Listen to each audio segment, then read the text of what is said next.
the White House. A sobering message tonight from President Trump. I want every American to be prepared for the hard days that lie ahead.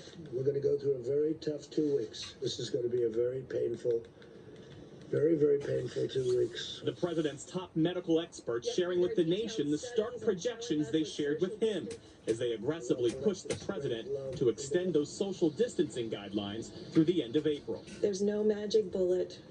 There's no magic vaccine or therapy. It's just behaviors. One question now being reconsidered: should Americans wear masks as protection?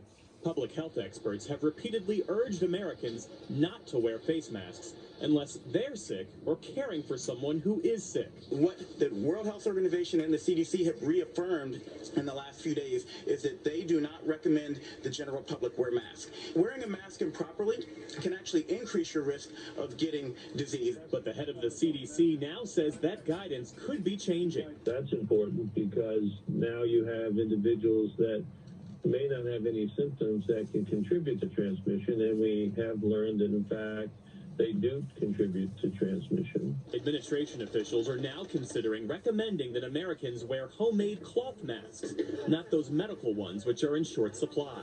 Among the holdups, a concern that recommending masks could cause even worse shortages of N95 and other medical masks desperately needed by healthcare workers.